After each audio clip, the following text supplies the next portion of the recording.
Hello, welcome to Jason Cavness Experience. I'm a retired U.S. Army officer and CEO founder of Cavness HR. At Cavness HR, we provide HR to companies with 40 and under people by combining a tech platform with an HR business partner. Before we get into today's talk, I want to share a few things that might help you. Over the past few years, I've had more than 300 conversations with interesting people from various backgrounds. I pulled the best lessons from these in 7 free ebooks you can grab at buildcavnesshr.com/ebooks or the QR code on the screen. They cover leadership, startup struggles, growth, and training shaping the future among a few. These insights are also fueling how we're going to Cavness HR. We've also started the Builds Club, a community where we help founders grow. For that, you can also click on the QR code on the screen. Now we're going to go to our conversation with Scott Alldridge. Scott, thanks for being here today. Yeah, thanks for having me. So Scott, first off, like I always start with a softball question. Can you talk about either like what you do for fun, your hobbies, or how you take care of yourself? Sure. Yeah, thanks. First, I'd like to say, really thank you for having me on today. I am inspired by your podcast. I've watched several great conversations, insightful stuff, and you're doing an amazing thing here. And I definitely star it and tell everybody out there, hey, does this one because Jason's on it. Thank you. So what are some of your hobbies? So I love golf in my later years, I guess. I'm kind of an avid golfer, not with an awesome handicap, but I still enjoy hitting the ball. And that's very much an activity. And my family has traveled quite a bit internationally and across the state, but we do a lot of travel and really enjoy that as well. And also pretty active and involved in my church community as well. Can you give us like a demo 101, like how handicapping works? I play golf, I kind of know what it was, but like how does handicapping work? Like how it works, like if the two players, one's like X, one's like a kind of sorry player, kind of evens them up, right? Yeah, exactly. So looking at a course and it rates the course, there's a thing called slope, which is rating certain difficulty elements of the course without getting into technical rates, different parts of a course. And then basically your score then is balanced against whatever the rating of that particular course is to derive your handicap number. And so obviously, lower the handicap, the better the golfer you are. Higher the handicap, or not, people don't track handicaps either. I'm just, not a golfer. And so anyway, that's kind of how it works. And then when you play with other players, if you're in any kind of a tournament, even if it's kind of a more casual fun tournament, because I'm not good enough to play in any real tournaments, but they actually will then rate your handicap against the other players, and they'll do different balancing techniques to make it more fair for the actual tournament play, that actual round, if you will. So if you're a 14 handicap or a 12 handicap and playing against a 6 handicap, the expectation that 6 handicap is going to actually play that course much better to what their average is versus how well the 14 handicap played towards their average. And that will actually give them a rating or sometimes a ranking. Sometimes when you play golf, like you go by yourself and they meet 2 different people. Suppose you go to play by yourself and actually 3 different players and 3 are like experts. And you're like kind of sorry. Do they say, hey, you can play with us? Or is like 4 people you play together regardless of how the matches is? Yeah, that's a really good question. There actually is a little bit of a pecking order. It's a little unspoken because when you're just playing general recreational golf, sometimes they'll pair you up and you don't have a choice because they're trying to get foursomes as many people through the course as they can. So there are times you get paired up with really good golfers, and honestly, it can be intimidating. Try not to just get in your head. And the other thing about golf is it really is an individual sport. You're really playing against yourself, and that I really like. You're cheering. Usually, your golf buddies. You have routines sometimes. The guys you play with a lot, and you're cheering each other on the whole time. So when you golf, you're in golf, or you're more like me, where he holds a shot of liquor, he holds a beer, combination. Well, there's a lot of alcohol on the course, that's for sure. But no, we're semi-serious. We have fun, so nobody's like calling every little rule out or anything like that. But we generally try to keep our score, keep it real. So yeah. And how do you play or try to play? I in the good weather, because I'm in Oregon, and so we have 5-6 months of decent weather. I'll play twice a week typically. And you say active church also, right? Yeah. Mm-hmm. And so how does like being a religious man parlay to like being a businessman? How those two work, interact, so to speak? Yeah, I think they're very connected. I think, from a spiritual perspective, you're trying to be, a good person in that sense, and you're trying to be honoring in your business activities, the ethical. And I think that's really important. And those are some of the values that are very important in my church as well, in terms of, my relationship with Christ and that kind of thing. So yeah, it's really connected, very much the same. There's integrity in that belief. So as a businessman, have you seen your values change over the years, or your values pretty much the same since the beginning? Yeah, generally, I think as you get older, you mature, and as you, I think, grow in your spirituality, you mature as well. So, my belief system, nobody's perfect. We all have our battles to deal with, and we all have our, our issues, and so we try to work through that. Our faith really helps us through that. So talk about something I think it's called strategic application of total control. Sure. And is that like trademark has like a little T by it? Is that trademark? Yeah. So TotalControl is something that came out of kind of my IP services business, which is my last 1 year has really been my primary focus. And we started in as managed services. And then obviously over the last about 8 years, we've really led and focused with cybersecurity. It didn't used to be called cybersecurity 8 years ago. We just called it IT security. So with the development of some of the thought leadership that we did early on in the mid-2000s, I kind of launched the IT Process Institute. I was one of the founders with a couple of folks, Kevin Bear and Jim Kim. They were my CTO at the time. And Jim Kim was the CEO of Tripwire Software and doing a lot of enterprise things. And so there's a whole story there I could go into about the ITBI, and I will in a second. But to answer the question about TotalControl, it really came out of the thought leadership best practices we developed, which really was founded on the IT infrastructure library, what we call ITIL. And back then, in the mid-2000s, you could Google ITIL all day long, and you would not find hardly anything on it. And really, where it came from was out of the British standard, the BS 15000, which was a set of standards and controls for IT management. And they spun the IT infrastructure library, kind of a iteration of work in progress. It wasn't formalized till they came out with ITIL 2. And that's really what kind of set us on a launch. We had people in my organization I cherry-picked from my other company, my best brightest, to start managed services group. And in doing so, there were certain things that we did that we cared about. The guys care a lot about how things were configured and how things changed, and really documenting at a layer and a level that is not real typical. And so that's what really led us on the sojourn, if you will, to say, where are our best practice frameworks out there? There were early frameworks and like COBIT and COSO and some of these, but they really didn't address what we call IT source management. And so in finding the ITIL, we're very excited. I mean, we ordered this ITIL 2 because it was going to make sense of everything and make it really easy for us to put into practice, all the things that we cared about or we thought we needed to improve on and mature upon. And we opened it up. It was delivered on a early December morning. UPS dropped it. We thought it was Christmas. Like we're jumping in, ripping the 3 boxes. There's 12 books. There are 6 books. And they all read like the telephone book. It's like the process of the process of the process. And like, man, how would you make sense of this, to really make it more not descriptive, but prescriptive? How would you prescribe to use these? And what we found was the things that we cared about, it did a really good job in ITIL 2. Because ITIL 2 is broken into service support and service delivery, 2 particular areas that make up service management. And under service support, there are 5 core basic IT processes. One's called incident management, problem management, change management, configuration management, and release management. And what we found is that if you focus on configuration management, particularly in change management and release management, those 3 together kind of as a closed process, you really get a really good benefit because you're moving from one known good state to the next known good state and following processes and doing it. And so ITIL was great. It gave a common parlance as to how we address IT. When you say configuration management and change management, we know what we're talking about. The other part of ITIL that's interesting is that, really is a full taxonomy of how you address IT. So it's a very, robust, full service management approach. And going back to the ITPI, so that's when we set out the ITPI. I said, hey, we really, we're doing these things. We really came living, breathing VisibleOps. And we were tying it to ITIL, and that became the VisibleOps handbook that's written. And went on to partner with some great companies, Red Hat, HP, et cetera. And literally bought thousands and sold thousands of books, thrown off the backs of airplanes. I joke, 100-some thousand copies.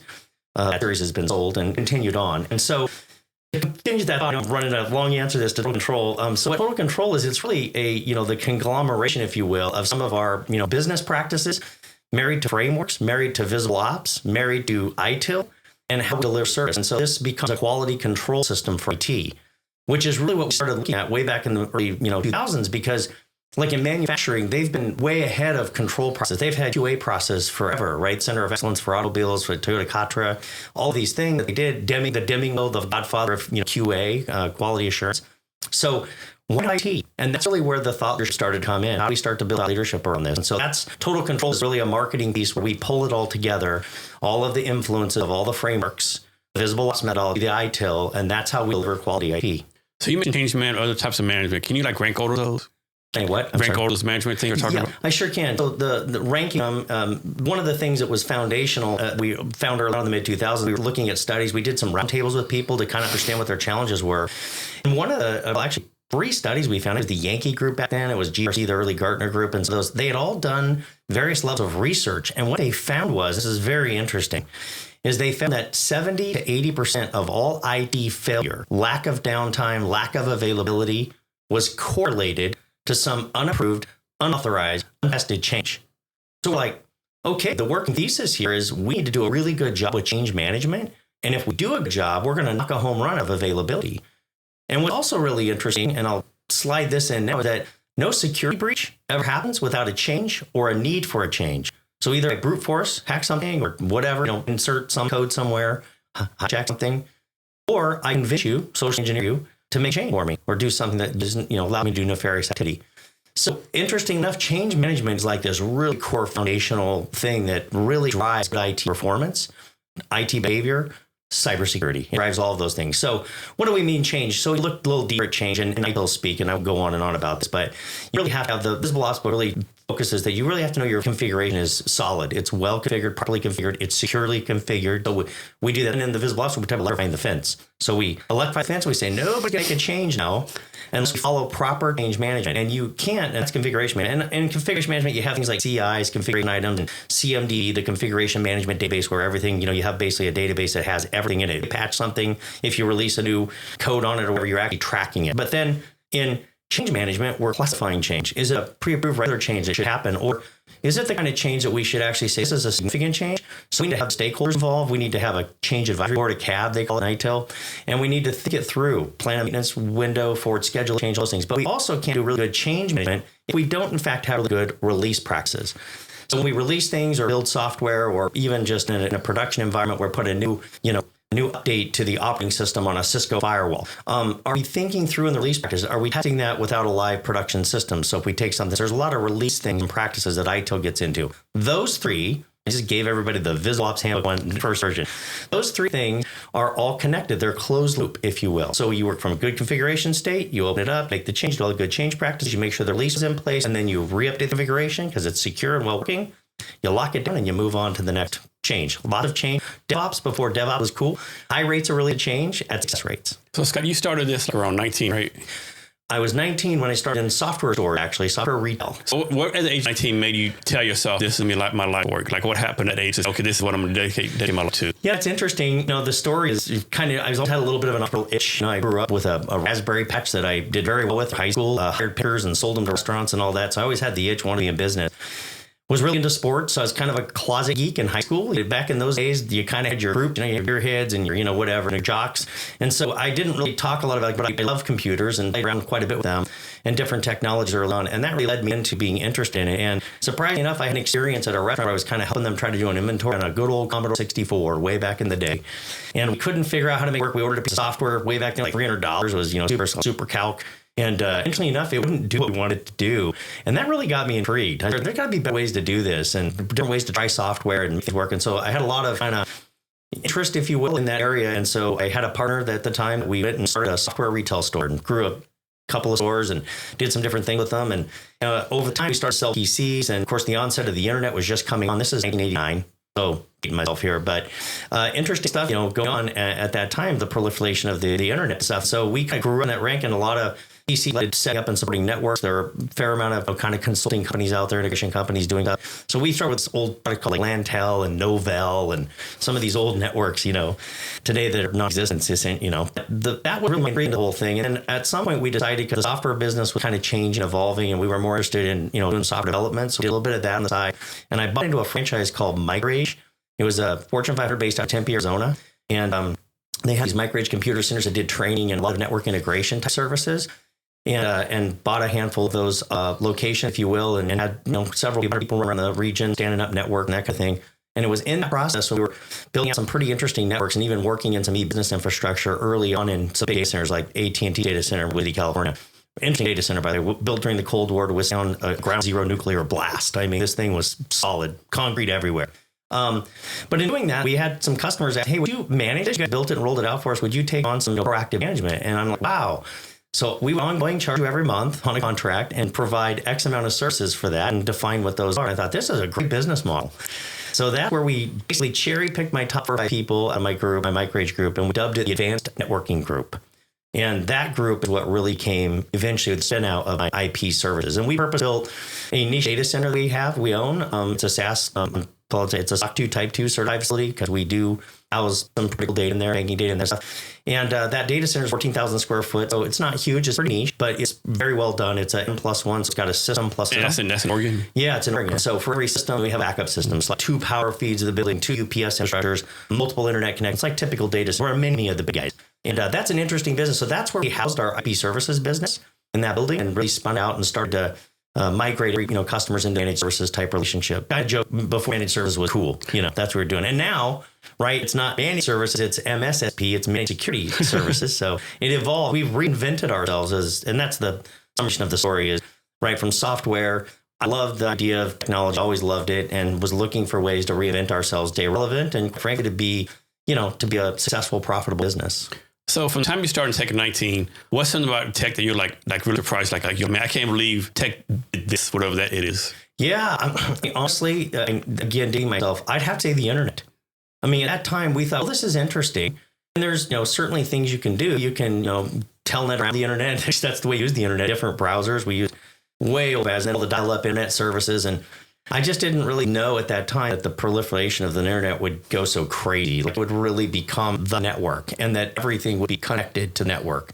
So seeing where we were, literally, 30 years ago, 27, 26, 20 years to where we are today, I mean, yeah, it's unbelievable. And obviously along the way, the internet with all the amazing good that it brings, it introduces a lot of threats and a lot of bad too. But I would have I know that's a right answer almost, but of course, you're surprised by the internet.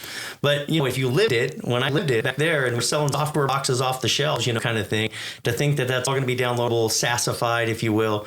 I mean, just would have seen all that coming at that time. And so if I step back, it's like, wow, what a journey. This thing has evolved to an unbelievable level. I've seen some people predict that whatever you think the internet did, AI is like 100,000 times like more viral. Whatever. What's your take on that? Here we are again. I would totally agree. I think it's back to the future. We're in a revolution. There's no doubt. AI is changing our lives and will change our lives. And there's a lot of good and a lot of bad. I'm not an extremist, so I'm not going to sit here and say it's going to take 80% of the workforce away and that because I don't honestly believe that. But do I think it's going to completely change the way people do work? Will it have an impact on some workforces? Yes.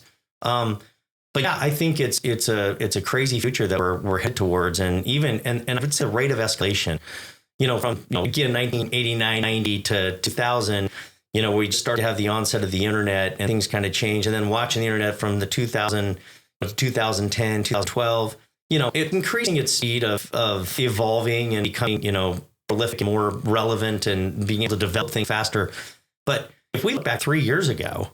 COVID probably had something to do with that too, the pandemic. But, we look back just coming out of the pandemic, I mean, that for whatever reason, that was like a booster shot for the development of AI. And so it has been unbelievable to watch how fast and how quick the maturity, if you will, even the use cases of AI. So, yeah, I believe we're right in the middle of watching that.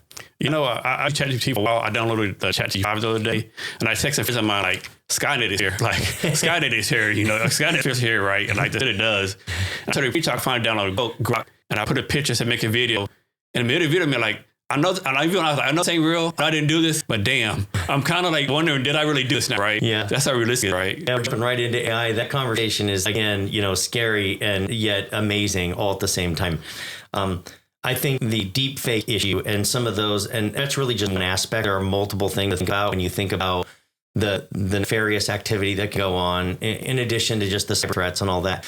I mean, the things it can do, both good and bad, is very scary, very, very scary. And as a matter of fact, how real some of the deep fakes are just unbelievable. And they're only getting better, right? Again, the evolution is moving fast. So I can imagine a year or two from now, what people could do to people with deep fakes. It's very scary. And so follow question what you're like about your tech stuff, like what's something that you think has been a big disappointment as far as tech is? Yeah, I think one of the big disappointments in tech, and this is a little bit interesting what I'm about to say, I think it's a little different take, but from my perspective is that it is, in a sense, very reliable, and yet people don't do the things they should be doing in terms of their hygiene of managing IT and in terms of their investment in IT. There's a little bit, particularly in the SMB space, kind of set it and forget it, and it's amazing how well things do work, and so there's a false sense of availability, IT management, sense of IT security. So there's a lot of people that are living, kind of with their head in the sand, because IT, if done fairly correctly and right, or once kind of figured out, it will kind of self-stabilize. And that stabilization or delivery of IT, people get numb. They expect it to happen. Being in the services business, probably one of the biggest pieces that gets us into trouble is the expectation. Somebody might with different levels of service level agreements, right? Somebody said, no, I don't need a lot of availability and uptime. I'm good. I could be down a couple hours a month. That's not a big deal. Boy, the second they're on 30 minutes in a month because something went wrong, What do you hear from them? Yeah, there is an expectation that it's 100%. So we used to joke, no matter what CISO you sell, you're really selling 100% because that expectation's there. But they don't necessarily want to invest in keeping up and the particular upgrades and invest in the management that really needs to happen, keep things highly secure. And that still is something that we're seeing today. So that's one of the challenges I see. A little different take on it is IT is in a way its own worst enemy, if that makes any sense. It does. Can you talk some about the VisibleOps book series? Sure. So I showed about the original VisibleOps book, and that was, again, wildly popular back in the day. And how many books in the series right now? So we sold about 350,000 plus. But how many different books are in the series? Oh, okay. So in the book, there's 5 books in the series right now. Okay. So the original VisibleOps handbook, which is kind of I explained earlier. Then we later released a VisibleOps security, called cybersecurity. So security, and it was really taking a lot of what I shared and really applying that into some more modernized, and we're now into the 2010, 12 frame, more modernized practices around IT security at the time. It evolved quite a bit over the 2000s. And then we released in the later 2014, 12, 14, 16 area, I think it was 15, we released the VisibleOps Private Cloud. And that was really the onset of all kinds of virtual, servers and systems coming on. And so people deploying their own clouds in their own data centers or clouds. And then, of course, some of the larger providers started to come on the scene with cloud services, AWS, Azure, Microsoft, and those kinds of things. So that was the VisibleOps Cloud book. And then we sat for a while, quite frankly, as some things were changing in the industry and kind of being a student of it. And I had the idea that we really security, as we kind of knew coming in the 2020 timeframe, security is going to be the big deal. It's going to be a lot of brewing thoughts for 2 or 3 years. And then finally, about a year ago or so, I put some of those thoughts to paper and in December released the VisibleOps Cybersecurity book. And then it's a 405-page book. It really starts out at kind of dealing with management. We talk about leadership and philosophy of management of IT and security. And then we talk a little about the efficacy of IT processes, how important those are, which is what I shared earlier. And I think kind of those foundational thing, blocking and tackling, if you will, are so important to have those in place. They're ultimate backstop to not just IT uptime and availability, but to your cybersecurity. So that's then I get into zero trust and a lot of different more methodology type approach to what are some of the best practices these days and processes to use in managing cybersecurity comfort. So that was the book. And because that gets fairly deep in the latter part of the book, I realized there is a lot of geek speak, and so I try to put a lot of tables in there so that people can understand the acronyms, because like a lot of industries, we are a world. Everybody knows IT is a world of acronyms. It's ridiculous. I even have to go look them up every now and then, and it's pretty easy to keep up on some of this stuff because I live it. But even now, stuff pops up. It's like, what's that? So I realized that was a bit of a problem. So recently, in the last couple months, I released a book called the Companion Guide. And it's the VisibleOps Cybersecurity Companion Guide. It does geek speak. The idea that it's for leaders, executives, business owners, presidents, vice presidents, those kinds of folks that don't really want to get into the nitty gritty, but they want to understand why security is so critical. They want to understand what are cost models. I actually quote a Deloitte Touche survey that talks about the spend on IT and how much of their IT spend should actually be allocated to cybersecurity. So try to be really practical with the guidance, more prescriptive for the owner, executive, president, vice president type folks. It says for the 400,000 people who bought it, are you able to track who buys it? Is it demographics, or are you able to give that kind of information? Nowadays, yeah. Back in the day, no. So we just went gross numbers of how many ordered, how many sold in total. Nowadays, we can track a little bit. Amazon doesn't allow you to track, very specific customer buying, but we have some tools that can give some indications of who's buying the book and who's using it. How do you use that? How do you take advantage of that for business, so to speak? Or are you able to? Yeah, yes and no. Honestly, the biggest thing is in authoring series and the credibility, the history of the series, the VisibleOps. I mean, there's a lot of times we'll get on a call and I'll join up, and maybe it's an intro call or a sales call, and we'll talk about the book, and they'll reach back on the shelf because we've sold so many copies. They'll hold up, you mean this book? And the original handbook, and recently one just bought my book. It's like, this book, and so it's been kind of fun. So we honestly use it as a point of credibility. The idea that we really have involved in thought leadership since the mid 2000s, and that honestly the VisibleOps book has been used by hundreds and thousands of companies. Matter of fact, we even have knowledge that some huge organizations, I named them FedEx, United Airlines, a lot of they used back in the day the VisibleOps methodology. So that's still our audience. Our target is more the SMB space, if you will. We do not really chase large enterprise businesses. You say SMB size, like 500 people below, 100 below? Yeah, no, I would say anywhere from 100 to 200 employees up to a couple thousand employees. And does the revenue matter at all? It can. Of course, afford, obviously. Yeah, right. Yeah, it can. But we do have some customers that are 60, 50, 60, 70. So it's, we look at that. They have to have a reason or a particular type of business they're in. They really understand that they really need uptime availability and tight cybersecurity. So those tend to be the more the fit, because it could be a smaller company, but they have enough revenue and they do enough in tech or things that they need to protect with intellectual property, whatever, that they'd be a good fit. So if your book is a bestseller, question is like, most question. It's like everyone says the book's a bestseller. And it sounds like everyone can have a best-selling book, right? But what makes you say you're a bestseller? Yeah, so we did a big launch of the book and a big push. And of course, we have some of the history of sales of the previous book. And so people that have bought, so we reached out what marketing reach we did have and basically did kind of a big announcement of a big push. And honestly, with that push, the way that it works, if you can select categories that people buy your book in, that you categorize it in, you sell so many hundred books in a certain period of time, you can get deemed by Amazon as a bestseller. So we sold several hundred books in a concerted period of time with a launch, and that immediately catapulted me up to being a bestseller. Okay, so next, on your bio, somewhere bio link to some say that you're recognized as a thought leader in modern security strategies. So like, who made you a thought leader, right? You just wrote yourself, I'm a thought leader. Did some organization do that? Because a lot of people out there are like, I'm a thought leader, I'm an expert, but are you really right? How did that come about? Yeah, that's a really great question. Yeah, good point. We can all say what we are. I mean, I'll start off to some degree. Yeah, there's a certain self-proclamation, but it's not without the credits to back it up. So not only 30 years in the industry, a veteran of the industry and really growing up, in a space and touring, but then also the being early on, not many people would hit the bar of being involved in the IT Process Institute, where we did research, benchmarking, and prescriptive guidance. So we did a lot of research that really backed up a lot of the claims that we made about what is a best practice around VisibleOps methodology tied to the ITIL. Looking at things like how do you manage change and all of the various factors, collect that, a lot of data, apply regression analysis, all the things that you and good research. We actually partner with Gartner Group on that. But so being involved from the research side is a credibility piece. And then, of course, actually applying the world, not just theory in a book, that these are good best practice. We actually use it as a real thing and for many years and seen success from it. So I think from that foundation, it does. And then along that, you kind of formalize the track, right? I do have an MBA in cybersecurity.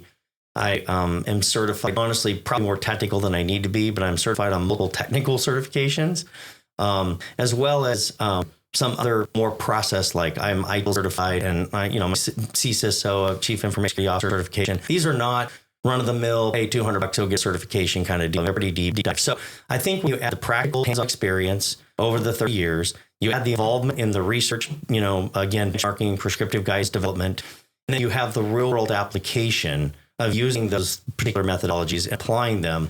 I think it makes you an expert, honestly. In my book, I think that's pretty fair to say that you're a cybersecurity expert at that point. I agree. So back to golf real fast, right? You always hear they play golf. If you want someone's business, do golf, right? Because you can convince them to buy your stuff in 4 hours. You might want to quit your business. Have you been able to find like a lot of business playing golf? We do a lot of regional and national customers, so it's not always real pragmatic that I can get on the golf course with somebody. I mean, I'm generally not going to jump on a plane with my clubs and go play with stuff. But there have been some times, and particularly more in our local market, where I've rubbed shoulders with some folks, and that's been able to turn into business. So certainly wouldn't be opposed if I'm at some kind of if I'm speaking at an event, which I've done quite a bit. Speaking, which is another point to kind of be an authority on it, but speaking and doing various podcasts, not that I wouldn't certainly meet with a client, go golf. I'd be open to that. I always heard this too, like with golf, you can't play golf with anyone, right? Because you don't want to play golf for far with somebody you don't like, right? Yeah, it's a lot of time. Of course, the proverbial joke is, you go out with your buddies on Saturday, and I'm part of a club, so go out and you both golf. It's like, well, hey, how are they doing? Your wife, and she's like, I don't know. You just spent 4 hours with them. I know, right? How do you not know what they're thinking or how their family's doing? So we're the guys sometimes are wired that way. Yeah. So in your years of tech, you've done a lot of keynote addresses, correct? Mm-hmm. So when you give a keynote address, like two questions, when you give an address, what do you first want to get out of it? And then what do you want to give the people, the audience? Sure. So number one, honestly, it's a little bit of establishing yourself as a leader to tie back to that. So it's good for the resume, if you will, for your experience. I also enjoy kind of the study part of it, of what I'm presenting, that you make it interesting and get a little bit of sense in talking to me today that I try to put things into more pragmatic, practical business terms, but yet we can talk techie. If we want to go techie, I'm happy to go there. So that's kind of one of the things that I enjoy. But ultimately, what I'm doing, I've got two goals in mind. One is altruistic. I'm trying to raise the tide that floats the boat. So they get something out of it that they can go back, apply in their businesses, talk to their IT teams about their cybersecurity teams. I'm looking for those kinds of things, really get them, spur them onto better improvement of the cyber, right? Make the world a more cyber safe, better place. That's very true. And that's very true in my book. Because we talk a lot about this with AI and other things coming out. I mean, security, we don't have to do with the FUD. You don't have to go create fear, uncertainty, and doubt. Just read newspaper. Look at the hospitals get hacked, all the critical information that gets hacked. So that's the point. The altruism is saying, hey, this is going to help you have better cybersecurity posture if you look and apply some of the methods, things I'm sharing with you in a keynote. And then the other part that is not altruistic is that I would love to make connections with people, have a conversation, introduce them to my teams, and see if there is an opportunity for us to help them. I think when people realize, of course, what say people rather die than give a public speech, right? I think when people realize, even for a crowd talk, everyone in that crowd can assume you know what you're talking right. Even though they don't know you from items, they're going to, okay, Scott knows how right. Of course, some of us start talking like we don't know what we're talking about, right? Yeah. I think there's an expectation that, if you're going to get up there, they wouldn't have selected you to be one of the speakers if they didn't think you knew your stuff and you didn't have the credibility to back it up. So a lot of times, these days they'll go watch or see something. Yeah. This podcast might be watched actually and say, okay, he can actually communicate about IT and cybersecurity. So the field of cybersecurity, in the future, you think would depend on AI more or human more for cybersecurity? Yeah, I think I know I didn't give that answer, but both. And the reason I say both is because there are certain things as we look at algorithmic, behaviors are happening, heuristics on a network, that it's very easy to tune the AI to be able to catch those things and basically discount or basically categorize those as false positives, as we say, alert fatigue that happens with all of the main. Story about a guy that had a pod set up a server with very poorly patched to the thing, and within 4 hours he had 2,000 hack attempts. That's how scary it is if you put the right thing unconfigured properly, not secured.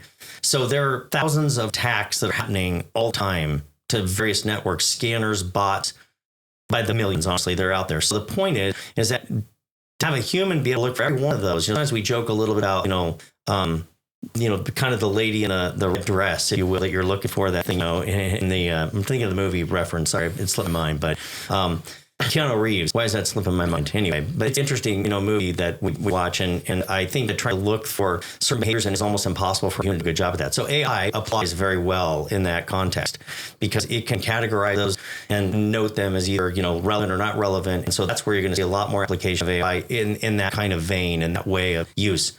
But once you actually have and then of course AI can automate some of the remediation. It can automate some of the things that need to happen. We talk about SOAR in IT SOC language, security operations language, where you're doing, security orchestration automation. So it's kind of called SOAR. But the idea then is that you can automate certain things. But there are certain things, to my point, new behaviors, new attacks, new things that are going to come on, that you're going to have a human intervention to be able to detect the AI. AI will be able to do some of its detection of AI, but I think there's going to always be an escalation point. So they just go upstream to kind of the really, really, really smart people that are looking at the really unique new threats that are out there. How do we begin to defend against them? How do we triage them? How do we remediate them? And then, of course, that ultimately may feed into the AI again. So it becomes more automated. So I think it's a little bit, to really make it simplified, it's a little back to the antivirus day. Buy the antivirus, right, an organ antivirus, and pretty soon if you're not updating it, they got new malware that'll go buy the antivirus. You got to get your updates. And the box and they come up with new malware and back. And that's the world we're in, and it's not going to change. So is there a law, or rule, or really something that says, like, if a company gets hacked, they have to publicly tell anyone? Because my fear has always been, this hack, the company plays back, blackmail, they don't tell the public, and everyone's does this out there in the web, dark web, so to speak. Yeah. So great question. You're getting a little bit into, kind of the world of complaints, and IT, which is maturing rapidly as it needs to catch up in a sense with where IT and cybersecurity is at. But in the world of compliance, there are certain industries where you are fully regulated and you absolutely have to disclose breach. There are state laws that govern that. There are some federal laws that govern it. So there's certain complaints framework out there. But if someone doesn't do that, how are they found out? How does someone know?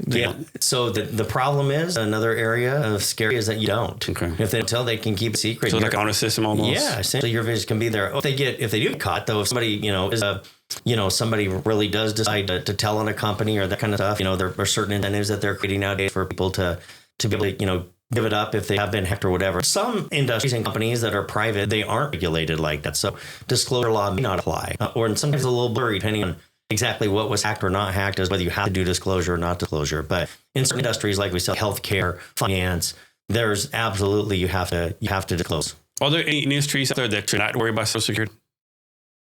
In this day and age where we talk about IoT, the Internet of Things, and everything becoming connected to the internet, I would have to say unequivocally no. Okay. Everybody needs to think about their cybersecurity. And suppose somebody out of business today, they have a few customers, whatever the case may be, they're small. They have 3 or 4 employees. When should they start either thinking about bringing on an actual cybersecurity person internally or hiring someone like you? Yeah. So, if you're small and you really can't afford a full-time cybersecurity person, that's where I think you get to the provider world. Your MS, and I would look for more of an MSSP that services really smaller companies. And as you're scaling and growing, you need to keep up. So you can outgrow your MSSP. That's very possible. They may have a limited set of cyber things that they do that gives you a certain protection. And for a small company, and I would never bank on this. I won't take back what I'm going to say, but there's a little bit of security by obscurity, right? You're not one of the big boys. You're not, Chase Bank. So you're not going to be a big part because there's not a lot of value necessarily on the data they're going to get, depending on what industry and what you're doing. And pretending you're not regulated. If you're regulated, you need to figure those costs to really keep your cybersecurity as tight as you possibly can. So I'm not advocating bad or poor or minimalistic on your cybersecurity. I'm just saying you got to keep it realistic because, in fact, one of the conventions that I was at conferences, we had one of the examiners from the FDIC for banking and basically got up and said, you can't spend enough on cybersecurity. Whatever your bank budget is, you need to reorganize it, and it probably needs to be in the future your biggest budget item. That's where it's going. So that's where we're at. So for small business, I think you look for an MSSP that has some security chops that can give you a basic layer of security. And there are some very practical things you can do. MFA, multi-factor authentication. Most of us are doing that. We log our Amazon accounts or whatever. MFA is being hijacked though. They're learning ways to get the SMS text messages. They'll first hack your email. Then after email, they'll hijack your login something. Keyboard cipher where they see your keystrokes, and they can actually see what you're putting in. Those are all pretty easy by just clicking on a link on a website that you didn't know what it was. You thought it looked pretty innocent, and you close it down. It's possible that a keyboard sniffer got involved, and now they can look at that. They can hack your email. Then they know what your code is. So there's lots of ways MFA is actually not hitting the bar, and yet at the same time, I think the last stat I read, only about 60% of people are actively using MFA. So we got this huge gap, and then MFA becoming antiquated. So what I talk about in my book, one of the things called Verified Credential Access, VCA. And what that is it's basically advanced MFA. So rather than just a code come into your SMS on your text or come into an email, we actually use an app that's on the phone. And many people are familiar with the authenticator apps. You have them in Google, Microsoft. Most of those are what we call verified credential access. Actually, it's an encryption key. It's on your phone, and it's authenticating against a server that says you're you. That's what we call decentralized authentication. So the central part is authenticating the remote app, and it knows it's you. It's constantly verifying. That way, you're not going to sniff an SMS. You're not going to take email to hack into your account. It's going to know you don't have the app. So that's the next generation, if you will, in the up and coming. And a lot of companies are rolling out what we call verified credential access. Yeah, I think the challenge is going back to the guy who says like cybersecurity is your number one spend. Founder and the salesperson, the marketing person, they're everywhere, right? So how does like a founder decide like, it can't be all priority, right? Right. Yeah. I think you've got to be able to start some basic analytics. You got to make it a priority. You care. You can just put your S. And I spoke that a little earlier. I said, IT in some ways is its own worst enemy because a lot of people are, kind of secure by being obscure and they're not that big until they are. And they're going after little tiny businesses. I mean, we've been pulled into some small, $1 million of revenue, $500 million of revenue of companies, that we've given some advice to and that kind of stuff and jumped in to help. But it's really interesting. Matter of fact, just to go on this rant a little bit is, the sophistication of ransomware, particularly, but lots of other threats and hijacks and cyber threats. They are amazing. If you're a middle school or a high school kid that just happens to be a great little techie and you love it and you are going to be curious, we're all young and dumb at one point. So you go on the Tor, which is the dark web that we all hear about. It's called Tor browser, which you should never use. You go out on the Tor browser, you can actually sign up to a franchise ransomware. So I pay $299 or $100. I become part of their franchise. They give me a set of tools, and I go out and I sit in Starbucks and try to hack Wi-Fi with somebody's in their passwords or different things that I can do. But particularly, they go after businesses you think you can. So they're scanning those bots. If they get an entrance into something and their tools won't quite do it, they can escalate their franchise partner. They'll bring in one of their advanced hackers, and together you'll go hack the business, basically encrypt all their data until they pay a certain amount of black screen of death with a tech code that says you need to pay 100 Bitcoin to whatever, 30 Bitcoin, right, 100,000 to million. And basically they'll come in and help you do it, and they'll split the profits with you. That's sophistication. And then when you go to pay, most of them, because most bank businesses don't deal crypto, they'll say, oh, you need to call our 1-800 number to call center. They'll get you taken care of. That's crazy. Is the Tor browser illegal? No, it's not illegal. There's a ton of illegal things when you're in the Tor. The whole level of the internet, a lot of people don't understand that we're really dealing with about 20-25%, the typical average user of the internet, our typical browsers that we use. But with Tor, there's a whole dark world out there. Yeah, I've heard all the crazy going on there. Crazy stuff. So what's your recommendation for someone who wants to find their first service provider? What should they look for? Yeah, a few basic things. You want to obviously make sure that they, have been around a while, so they know what they're doing. It's always good to talk to a customer too. That's a good thing. But I think you're looking for somebody that is a good fit in terms of what they can offer, and do they really have the expertise? Not only doing it for a while, but delivering the service, talking to the customers, but do they really have the keeping up on the latest technology? There's a lot of MSPs that are out there that are trying to do the MSSP thing, but basically just kind of turned on a tool. Matter of fact, a lot of your big shops, the 3-4 guys are doing fixing a network on a computer and doing different things like that. Then they turn on a monitoring tool for $5 a month, and then they call themselves an MSP, but they're not necessarily doing all of the robust things that you should rely on the MSP would do. And so that sometimes is a bit of a stretch. But then from MSP to become an MSSP, that's another stretch, because it's not just turning on one tool. Like, we do EDR, endpoint detection response. EDR is like it's the new antivirus, if you will. Everybody should be using some form of EDR, because it's listening to basically a signal engine. The EDR platforms are out there, and they know the latest threats that are coming in, malwares and the ransomwares. If it basically clicks on the wrong thing, wrong link in an email or a browser, it will arrest at that place. It'll arrest the tech. So people in your career field have all these certifications, right? Is this really a point of these certifications? Is it just like an ego boost, or they're actually proving something? To be certified, I think it's, twofold. We all know that, we talk a little bit about in our hiring processes. There's this thing called the Dunning-Kruger effect. Have you ever heard of the Dunning-Kruger stuff? People think they're a little bit more able than they actually are, what the Dunning-Kruger proves, and we're a little smarter than we are. So what we've learned is that there's kind of crystallized knowledge that people get, and we all know folks that can go out and study up and pass a test and are really good at crystallized knowledge. But when it comes to the fluid intelligence, how do I apply that knowledge that I've gained in real world experience? It's, kind of real world can't replace that, right? You got to have the real world experience to marry with crystallized knowledge. So we're looking for people to have a balance. And quite frankly, if I have to choose, I'm probably going to go with a more fluid intelligent person than I am the crystallized knowledge. But when you bring both together, and it's, you've got the technical chops and the academic chops to understand concepts, things, technical, drill down, if you will.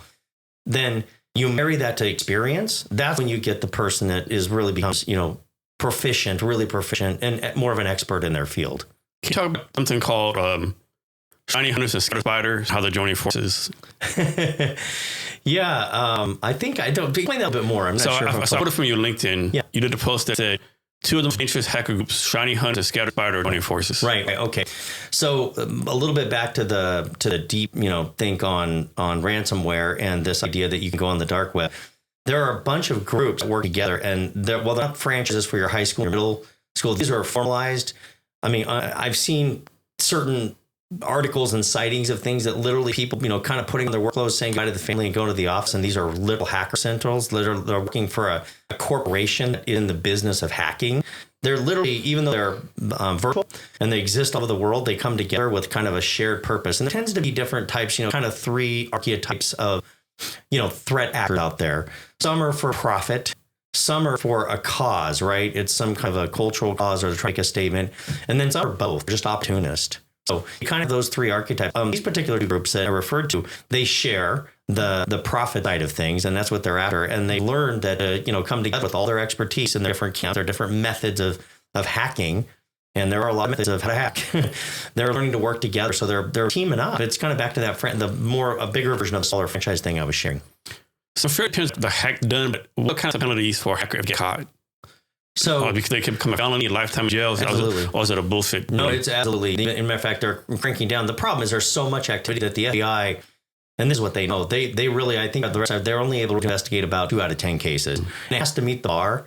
So you get, a little business, and they kind of, ransomware you up, and they crypto your stuff, and they tell you that they want you to pay $200,000, and you get down, you pay them $50,000 to get your stuff back. The FBI doesn't really care. They'll note it, they'll put it in their thing, they'll kind of watch it and see if they behave, that they can report them, but they can't. So it is a problem in terms of, getting trouble, that they aren't really chasing them because they don't have the bandwidth and the capability. They're just looking for the big offenders. And so there really isn't, that's a scary part, right? They're able to crack down on it more. We'd probably be able to squelch a lot of the threats as they know there's big damage. However, at the same time, read stories about a high schooler that broke into a business or back into a high school to change his grades or whatever. I've heard you see some of those stories out there. They get in big trouble. So it can, you never know. But right now, I think that the way that the landscape is, the threat landscape is so, vast and so common that you can't really track down. If you do in fact get caught, you're breaking all kinds. You're breaking federal laws. You're breaking state laws. There are certain level raises the level of crime depending on how much money you've ransomware or data you've stolen or whatever. Of course, if it's more of a regulated environment, and they're breaking all kinds of regulatory laws. So there's big trouble. People are in jail for years and years for hacking. What if someone from a foreign country? Do we have any jurisdiction? Like some of Thailand, Ukraine, Russia, Poland, Vietnam, does the FBI really do anything then? Yeah, so they were that poll. They have divisions on that. I'm not really an expert in this field. I have studied kind of geopolitical implications, if you will, of cyber threats because they're relevant to the stuff that we do. But Well, we don't do, a lot of national type stuff. Yes, they do. There are agencies and divisions that most countries have set up that will work collaboratively with the FBI, and they will help try to, nail down where the hacker being so smart, the IP address is ultimately they're trying to get, or some kind of a, latent piece of data that they left somewhere that they can trace and track to try to nail the threat actor. For lack of a better term, is there a country out there that's known as the hacker mecca, where we all top hackers are in this one location? So honestly, be a little careful, but I think Russia, Ukraine, and China are the big offenders. There are some other countries that play into that as well, but that's generally your biggest, because they don't really police it within the country at the level that they should. Okay, it's kind of like a 3-part question. So who's your perfect customer? How you market to them, and then why should they choose you? Yeah, great. I can train a sales pitch. I think a lot of what we talked about today, I think our history of thought leadership and best practices are really relevant.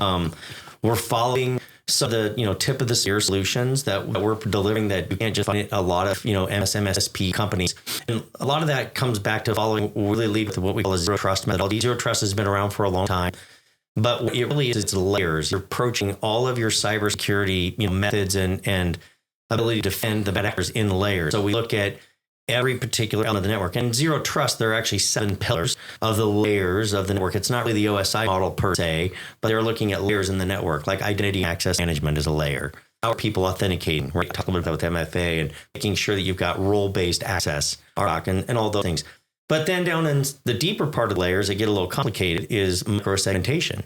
Actually, before I talk about micro-segmentation, one of the principles, prerequisites or assumed elements of zero trust is assumed breach.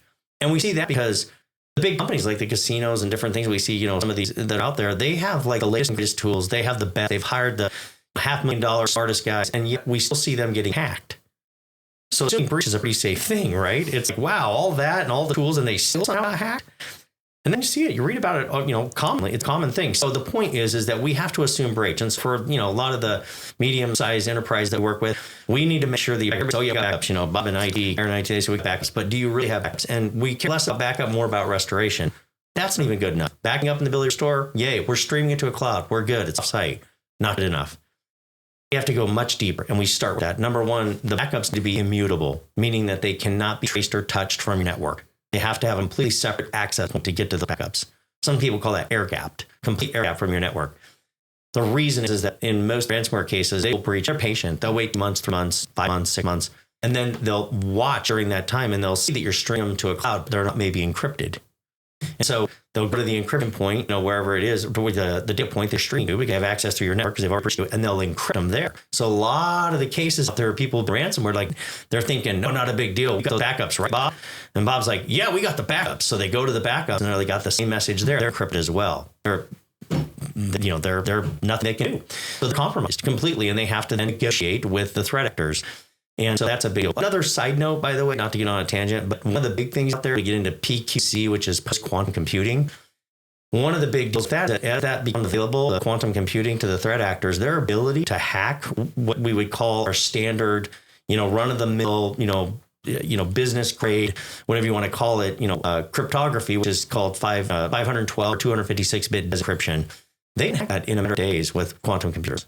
So data harvesting is really popular. So even when they get to the encrypted backups, not to scare people, but they get there, it's we're doing all good stuff, encrypted backups, but then they can harvest that and they're going to sit on it for a while because there'll still be data that's sitting in those encrypted backups. And when these quantum computers become available, because they're smart, they're in advance, they've got a business plan, they'll be able to go back through all the data and de-encrypt it. And whatever might be living there, if you don't have basically post-quantum cryptography, which will defend against those things, you're in trouble. And we're going to see, as we talk about in this session, the escalation of technology, how fast things evolve. We told you that's 10 years away. I'd have probably said that 4 years ago.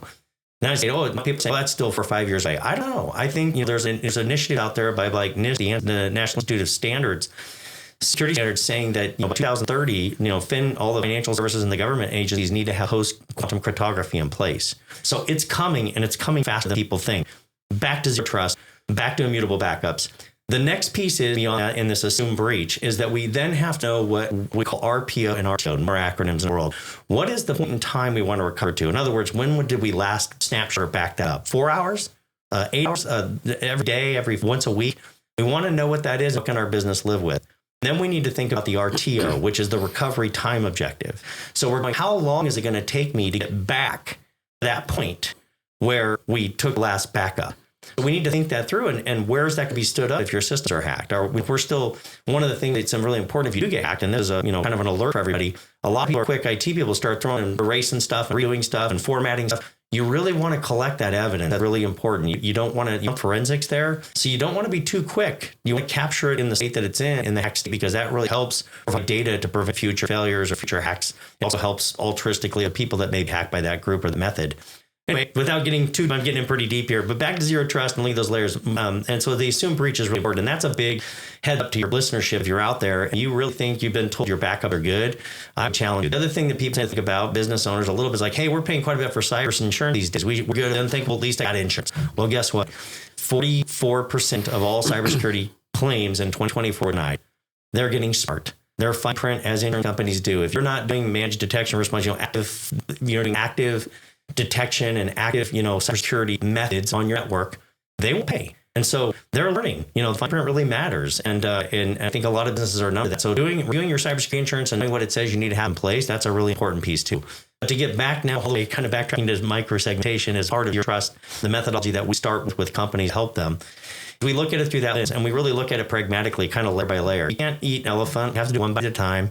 So we look at the common, practical, most defensible things we can put in place right away. So again, good backups, and then we go to good identity and access management. So we know that you've got good authentication, because email is our biggest threat. We know that 75 to 80% of all breaches start through a user. They are the new endpoint. They are the weakness. They're socially engineered. They click on something in their email. So we look at all those practices. But as we start to tour, we want to go deep into the layers. We get into things like micro-segmentation. And this is back to some of the services we provide, like really good stuff around micro-segmentation. We have a couple of partnerships that are very interesting. One is with a company called Zentera. And we deliver their service. It's the orchestration policy based. And it really is beyond what we call network segmentation, where you're kind of segmenting all the network, and the manufacturer might be accessing this part of the network. So they're pretty isolated, but all accounting is in this part and management in this part. You can segment using your hardware approach to that. But the new element of security practice is a micro-segment. So if, Sharon from accounting needs to get accounting and Mike from accounting needs to get accounting, but they don't need to be in the operations software, it will actually micro-segment their behavior and say you can only access those things least privileged. And that's really what zero trust is. We're zero trusting, trust but verify everything. Kind of the least privilege of old when you're seeing a piece of software. And even I keep using the accounting example. Somebody needs to have access to the AP module, but they don't need to get in the GL. So we leave them limited to, they made reporting, so we're going to limit their access. And that really what zero trust is when you get right down. It's least privilege all the way out to the end user in all of your IT systems. Well, Scott, I'm going to let's suppose 10,000 companies got blackmail, so to speak. There's something out there shown that of these 10,000, a certain number actually paid the blackmail, a certain number didn't. Is anything like that out there? So the federal FBI crime, and there's a couple of different divisions out there that do keep certain statistics of stuff, but it's not really readily available. It's in some of the reports, and there are 3 or 4 big companies that put out Verizon does a really big security report, really valuable. Gartner puts out one. So you can kind of get some of those stats out there from there. But again, as we keep saying here, is that nobody's safe, no business is too small, and it is prolific. It's happening more and more and more all the time. It's only getting worse, not better. I wonder if that happen, right? Like suppose they hack a business and the owner, you know what? I'm going to go back, close my business. I'm struggling. Thank you for being the founder in the coffin. Thank you so much. I'm not paying you to sit down. Yeah, that's really funny. Unfortunately, not funny, but it is something that people have to invest in. There's really no choice. And at least you've got to employ some basic defenses beyond just, the fact that you have people have passwords and, passwords alone. That's another thing, right? Again, that's kind of back to, identity and access management. Using strong passwords and not leaving on stick notes and all those things, right? Those are important, but it's gone so far beyond that. It's getting more affordable, honestly, for not a ton of money. And in my executive handbook, I kind of give some examples, a little bit of what the costs are to deploy some of the good cyber stuff. So that is a good news in that sense, but it is an investment and it's not cheap either. So I don't want to mislead, but it's really important. I mean, what's it worth to protect your business? 40% of businesses get a serious cyber hack with a business within a year. So let's talk about the actual cybersecurity field, right? I'm opening this, right? Can you talk about like any advice for anyone in the field, like the future cybersecurity whole take on all that kind of stuff? Yeah, sure. If you're, saying one of the things you really have to understand, if you're going to understand really good cybersecurity, you really got to understand networks and systems.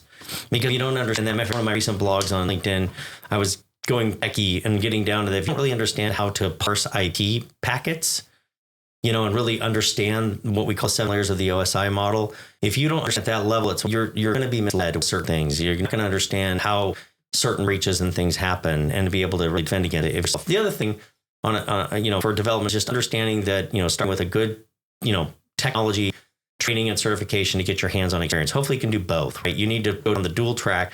Where do I get hands-on experience? Whether that's a home lab or it's a lab at your college or your school, or whether that is working somewhere part-time or even doing internship, really got to get your hands on stuff. And then you need to be doing the crystallized stuff because you're going to need both the knowledge pieces. And you need to really understand IT before you just go chasing cybersecurity. And that's one of the fallacies I see out there a little bit with the people that are interested in cyber. I want to go catch the bad guys in cyber. It's the cool thing, but they really don't understand the foundational elements around operating systems, how they work, how networking works, and some of those other elements of the network. So you really need to be a student of systems and network in general, IT in general. Then you can start on your craft on the cyber elements.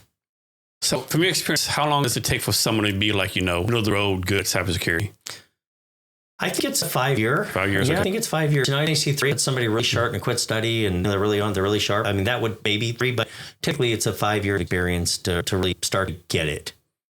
And with AI, like people grad college now, I know like we talk about if you're a software developer now, you're kind of fucked, right? Mm-hmm. Is cybersecurity 3 people kind of the same way, or they're in a better place than software developers? No, they're in a better place, I think, than software development because, only your more senior developer are going to have AI is knock out all the simple stuff. There's a lot of issues with AI development, though. That's, again, like kind of back to being a pragmatist about AI. Yes, it is the future. It's here. It's going to change things. But even the stuff that people are bragging about isn't necessarily what you're being told is what it's actually doing. There's a lot of hallucination that is still happening in AI and development and coding, go create stuff. And some of my teams have pointed out some of the stuff where it actually is almost more work to go back and correct the AI than to actually. So there's still some big gaps out there.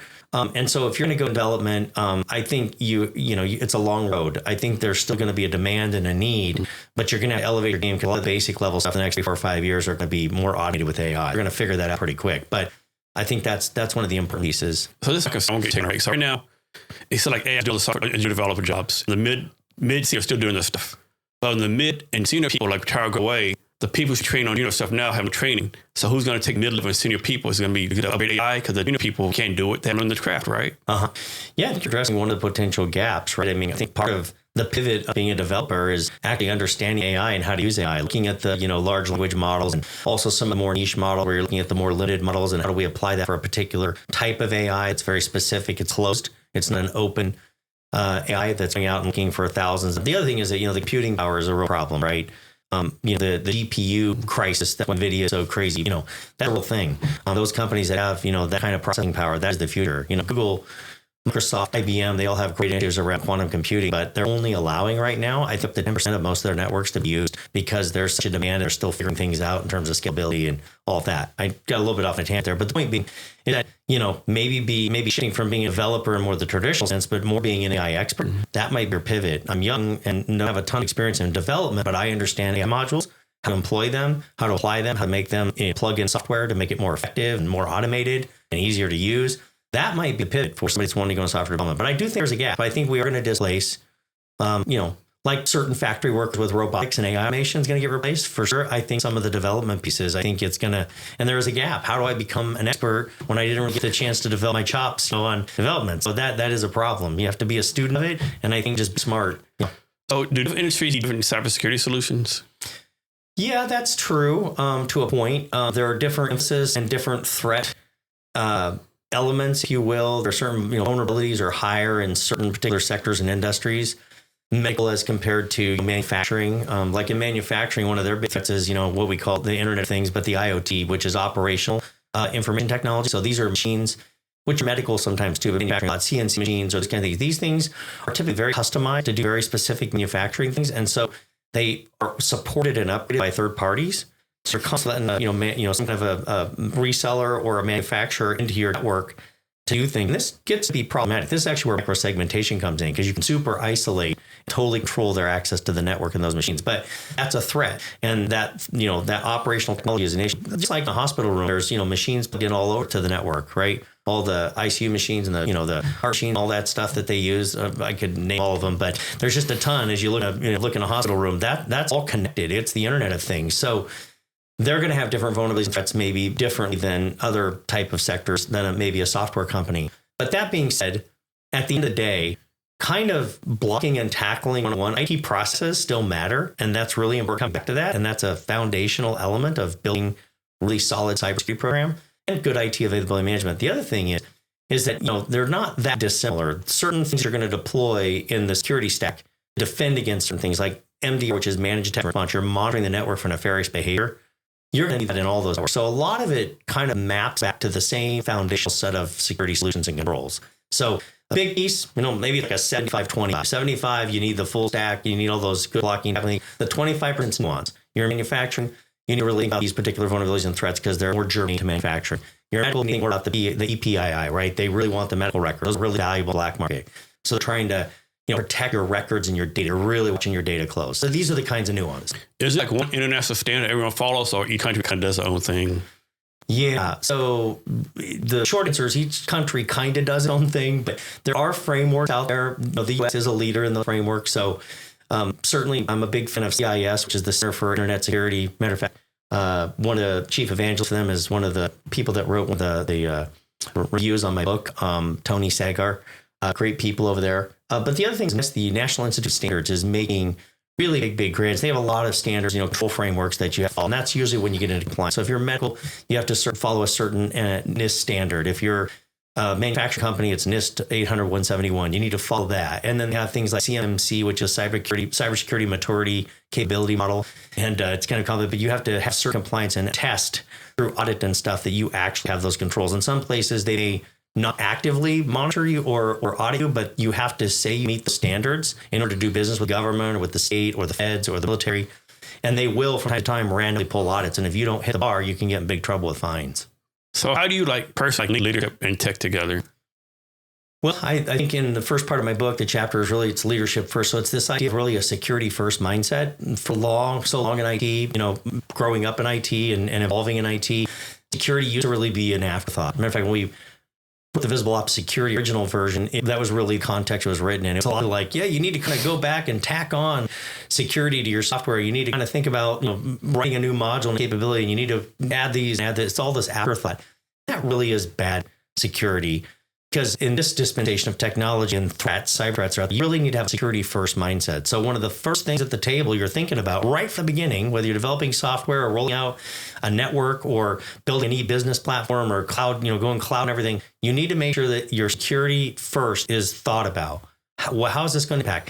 And one of the challenges we have, one of my 4 articles I wrote, one of the challenges we have a little bit is this idea of making, being user aware. Because the other thing is we kind of get in a vacuum. So leadership gets convinced that, we need to really tie this down with security. And there's a knee-jerk reaction. And we make so tight and so hard that our user experience, they're all rolling their eyes. Like, this is crazy. They've added, an hour of my day and I can't get stuff done because I got to log in. I got to have a different crazy strong password. And there are solutions for those things out there. Like password management solutions that will actually kind of automate. You want to log in, you can actually have it on your browser. It's still using strong passwords, very protected. It will autofill in those strong, crazy, passwords that we see. So there are things out there. So the idea of leadership that you really model it by following and believing in it, which means you're talking about it in your boardroom. I do board advisory and sit on some boards. And the idea is that, really need to get cybersecurity up into the boardroom because we need to budget for it. We need to think about it in advance. And leadership needs to make sure that people are being briefed. You're aware. You don't want to be the next news article and you don't want to have that breach and run your business, the risk of going out of business or crazy data and having to disclose that, a bunch of critical credit card or personal information got released. That's a big deal. It's a below reputation. There's a lot of fallout from that can happen. So leadership first, security first mindset, make it important, model it, take it up to the boardroom, and then support your IT teams. You do that through modeling it and providing budget. So talk through this, how many times up with you? Talk through the process method, how you start with them from day one to set everything up. Yeah. So we usually start out with, some kind of, and I say this a little bit tongue in cheek because it seems like a lot of the cybersecurity companies out there, MSPs, all have assessment of some sorts. We go a little deeper. We actually use a penetration test.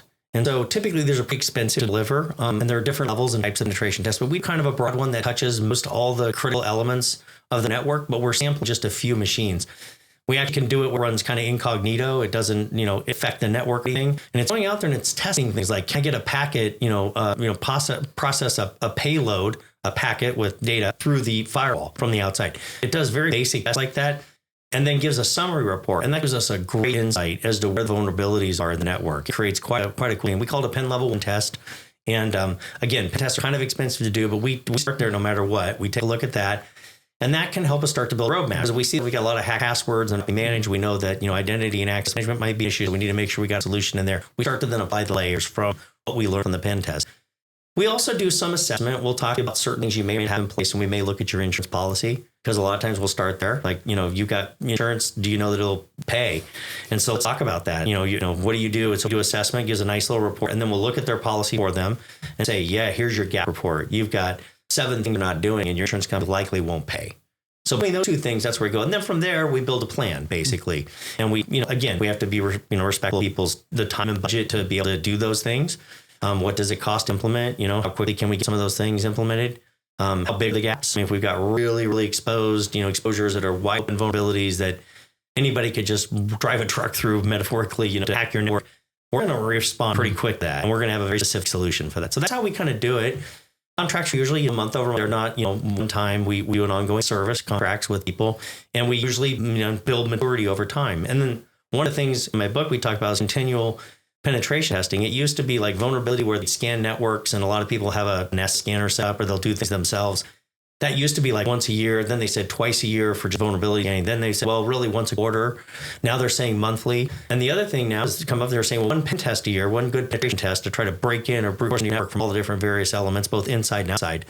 They used to say, do this once a year, and then twice a year, then once a quarter. And now, just now, over the last 6 months, really the best practice that's being recommended by a lot of the frameworks out there is that you should be doing continual penetration testing. Some of the new HIPAA requirements for medical healthcare saying regular penetration testing is a recommended solution. So one of the services we deliver is we use a third party, because we can't be the guys who are managing your cybersecurity and then say, oh, we do a really good job.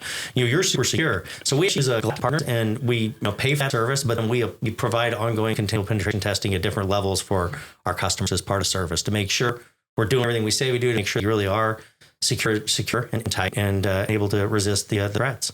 So this is one of my piece, right? You ask someone to look at stuff, right? We marketing yourself to be. They'll come in like, it's almost they talk to you like a child, right? Not doing this, not doing that. Blah, blah. You like to yourself, like, MF, like, I know what I'm doing wrong, but give me a solution, right? Like, unless you tell me to clone myself, like, all these people come and like tell you what you're not doing wrong or you're not doing right. Like, I kind of know that already, right? Like, provide a solution. And like you said, like, what value add is it? Doesn't no value just say, blah, blah, blah, Yeah.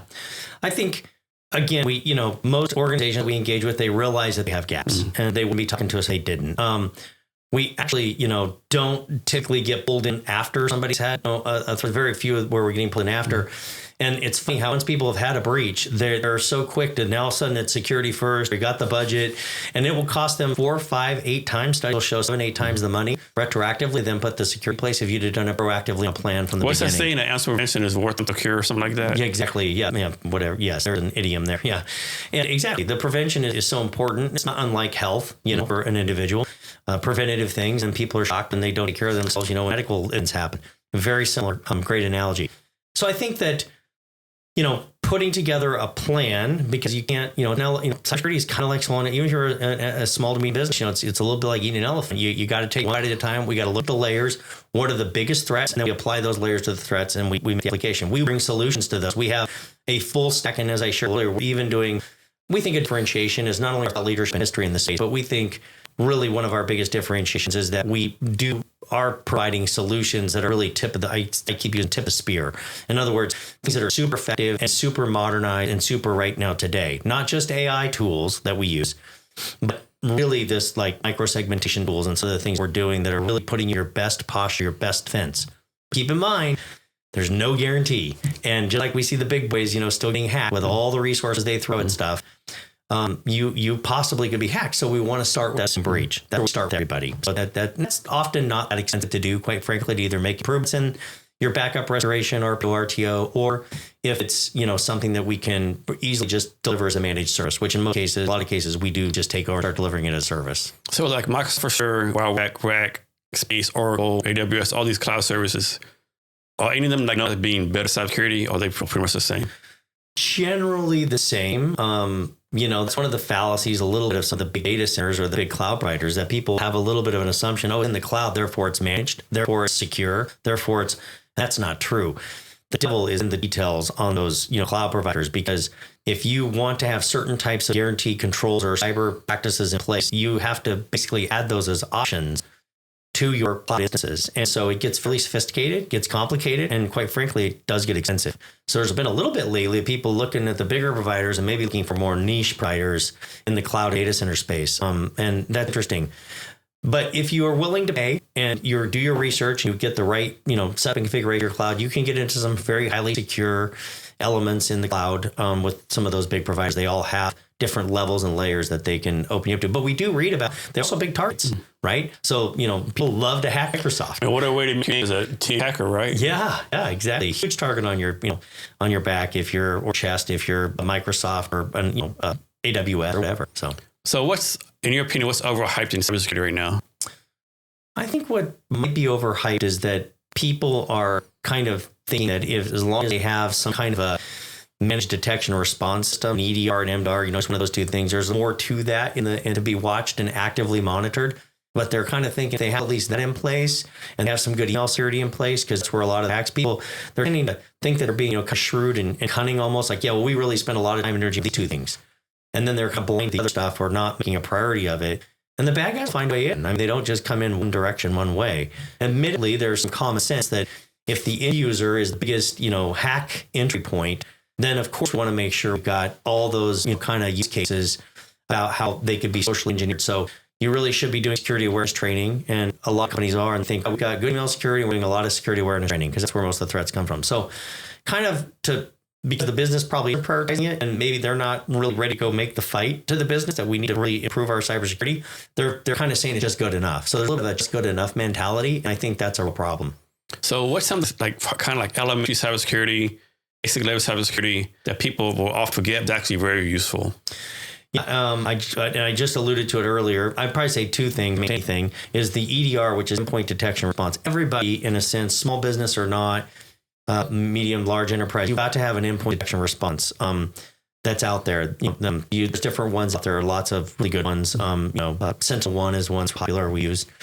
There are a lot of different ones. But that's where the endpoint detection response, again, that is like the newest antivirus malware that we used to plug into all computers. It's now listening to the latest threat malware, and it will shut down and arrest an attack right at that endpoint at your computer before it infects the rest of it or the network or other systems on the network. That's a really big basic 101. You got to have an EDR. Number two, you really do need to have email security, because so many threats, you need to be able to block spam, threat, and those kind of things. And along with that is security awareness training. We call it SAT, which I'm not a big fan of a lot of the security awareness training out there, because a lot of them, their whole method is basically tease you with a bunch of bad links, teaching you not to click on bad links, which from a psychological perspective and even from a training perspective, as we kind of study this a little bit, it doesn't make the most sense. So I like the more positive reinforcement one that come in, you do some training, you take a test that you really understand the knowledge that you've just been trained on, you get it, and it gives you a little, that a boy or that a girl, it'll give you a little certificate that prints out, and, once every month you get a little test with a new look or maybe one of the latest types of threats and that kind of thing. So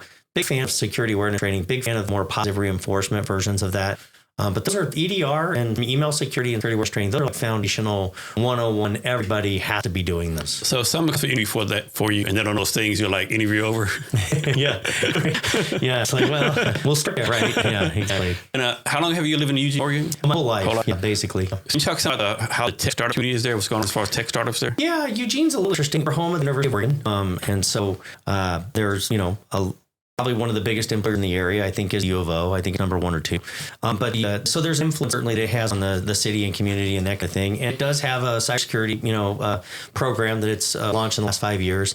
It's getting better and growing, and they're doing some pretty cool stuff. So we have a few connections over at the U of O that we've worked over the years on different things. But also in the community, there's several software companies, and we also have a IP transfer. So they develop new things, methods, or ideas in business. They have a department that will transfer intellectual property and certain developments over to the business community and partnership, kind of the public, university partnership to launch new things, whether it be, medicine. We have a great, biochem, microbiology program at U of O as well. So there's some kind of cool stuff there. But yeah, Eugene is not really a major hub, if you will, but there is surprisingly quite a few advanced technology companies there with some pretty cool solutions. And a lot, at least a handful of the folks that I kind of rub shoulders with around Eugene are doing more regional and national services. Is there a college out there that's known for being like the mecca or the top as far as cybersecurity degrees? Well, yes and no. I mean, I don't know if I could sit here and name them all, but I mean, obviously there's a couple of the Ivy Leagues that have made big advancements, particularly in AI. They've got some very advanced things they're doing that's very interesting. But no, I think a lot of your bigger state universities, the University of Washington has a big cyber program, big tech, of course they do, with Seattle and greater Washington area being such a tech center, community and a big tech central intelligence hub, if you will. But a lot of them do. Now, I can't really name off my head the specific ones, but a lot of, and rightfully so, needed. A lot of the universities, even the community colleges, are putting out a lot of cybersecurity programs and IT programs because there's such a need. There's not enough people to go to IT that we're going to be needing in the future. Now, even though AI is kind of jumping into some of that, we still need a lot of people in IT. So there's another pivot too. Matter of fact, I recently was talking to one of the professors at one of our community colleges, and he was saying a lot of people are going out of the development program, that they were working developer and they're shifting over to be in the network cybersecurity programs. I think you're going to see a trend. Do you have any experience or what's your take on like the cybersecurity program for the United States military? Like someone comes from the military with like 6 years experience in cybersecurity. Do you say, okay, 6 years good experience, or like, what's your take on that? Yeah, interesting. I've had several ex-military folks work for us. They tend to be great employees. The military, is advanced in some areas or sectors, they in divisions or whatever.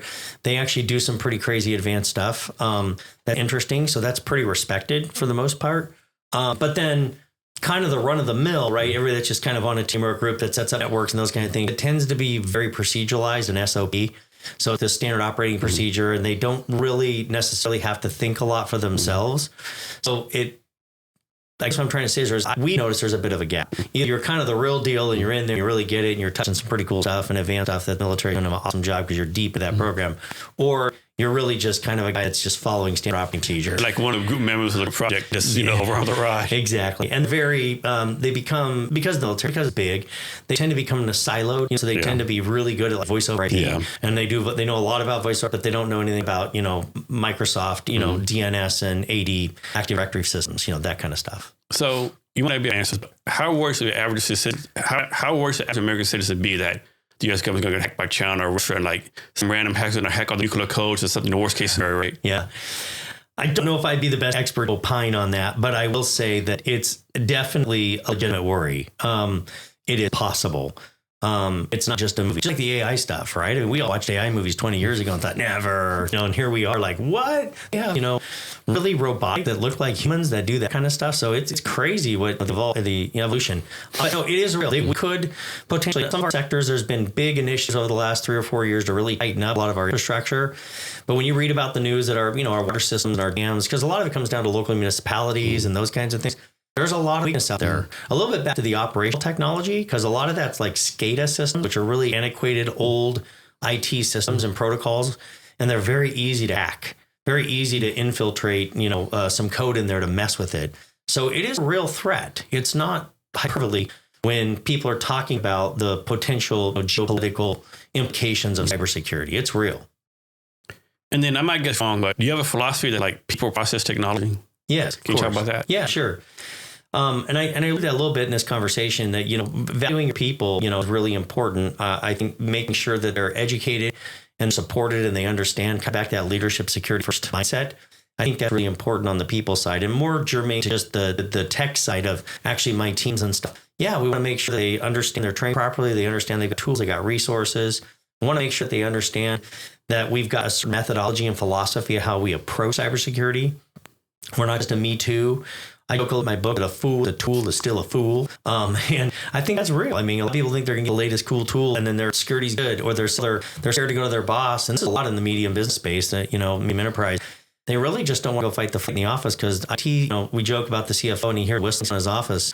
It's the suck of IT and going out the window, right? And so the history there is that IT historically, and we still suffer from this in cybersecurity, is that we tend to be not on time and we need to be way over budget. And I'll tell you what, some of those scenarios in the government are amazing. Even the last year we were reading about. I had a funny story for you. I spent some time in the Army. And so everything was down, right? And so we told the IT guy, hey, it's stuff down. This joke told us online and fill a request. Dude, it's down. Well, I can't do anything to go online and request. Yeah, it's great.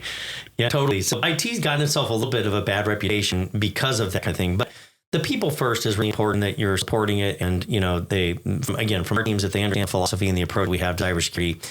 And then, of course, processes, I touched on that, right? Even my chapter 3, the efficacy of processes. We really believe that, processes matter, and they really can become kind of, in a sense, the ultimate backstop to deliver good IT, uptime, availability, and cybersecurity. So those are really important.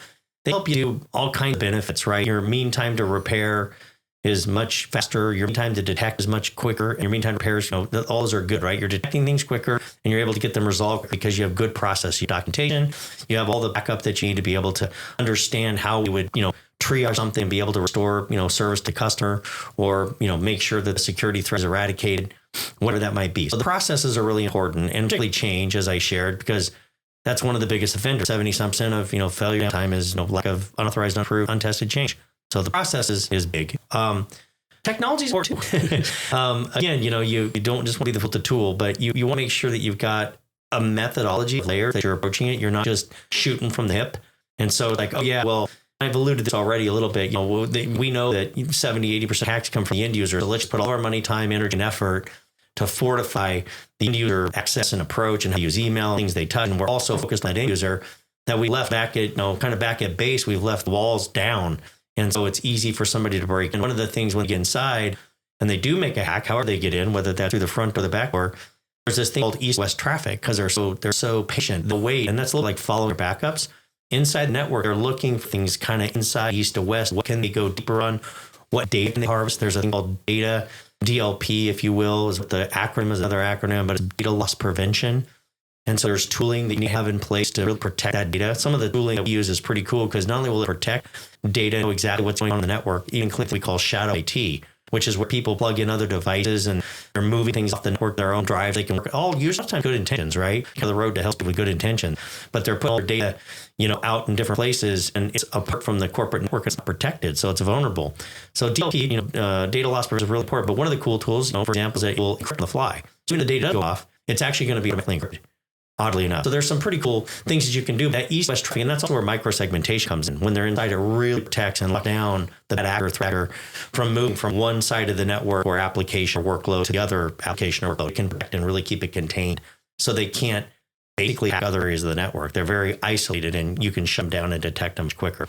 So the tooling really does matter, not just your obvious 24/7 SOC services that we provide, not just your, managed detection response, MDR, what we call XDR. We're using SIM, which is a security information event manager. We're logging all the logs. We're looking at parsing the logs for bad behavior. That's kind of back to the red dress, that we're looking for, all the right heuristics and algorithms to detect nefarious activity. Those are all the things. The Matrix, by the way, the movie came back to me, The Matrix. I knew it would come. Anyway, so that's the kind of thing that we work on. So yeah, full, well thought out, cybersecurity solution stack is really important. The tools matter. Tell me, how long have you been in business? Well, in this iteration of IP services, we've been since 2001, so 24 years. So talk about this. How have you been able to stay in business for so long and being successful, or so many others fail? Yeah. So in all candor and honesty is it really is about reinventing yourself. That's been the theme. As we started in software, we started doing computer sales, and we started doing some networking sales. So we're reinventing the retail software. And then we started doing some software development stuff. So kind of reinventing ourselves, not going to be all things to all people, not doing everything, but really inventing and focusing on that space to broaden the business. From there, we reinvented into network integration, because we started to stand up a lot of regional networks, wide area networks, rolling out 3Com, which is around anymore, 3Com, Cisco, all that stuff, supporting those networks and doing a variety of different services. So we reinvented into the network integration business. And then out of that, we spun into the MSP business. So we started managing on a contract different services. Security was a subset of that. It wasn't the big thing. So that was a whole genre. And then here the last, 6 years, really, I would even say 4 or 5 years, just about, since coming into COVID and stuff, we really have hyper focused on our cybersecurity solutions, and we lead with that. So we're really leading with a security first mindset on how we approach everything, because a lot of the MSP services that you still need and have to be delivered, they really need to have a security first thought process to them. So we lead with cybersecurity. So that reinvention, as you can see, 1, 2, 3, 4, we're really in our kind of our 5th iteration or reinvention ourselves. And I think that's not always easy to pivot. It's not always easy to do. And there are some, ups and downs, if you will, in terms of business flow, revenue. I mean, there's impacts to the business as you transition, because when you start to shift, you may not have as much energy. You're not focusing on selling that stuff anymore, but you're still ramping more business, more clients in the more pure cyber stuff. So this has been a real part of our evolution. So each day, how do you decide what to focus on each day? Well, that's always challenging. I mean, I think everybody kind of has personal methods and philosophies about that. For me, I'm really big on proactive. And so I try to look through the lens of proactive things. So I'm a kind of a calendar Nazi. I put everything in my calendar, and I'm driven by my calendar to the extent that I can. It's not that you can't create margin for things along the way. Sometimes I even build in margin, right? Proactive research, proactive study. I'm going to write some more, working on an AI book, by the way. VisibleOps AI, imagine that. And it's about half done. But yeah, so I really look through, proactive, prioritization of things. And then I think, we really, my business, really divide, sales, operations, and then the business is what I call it. That's just my little philosophy, if you will.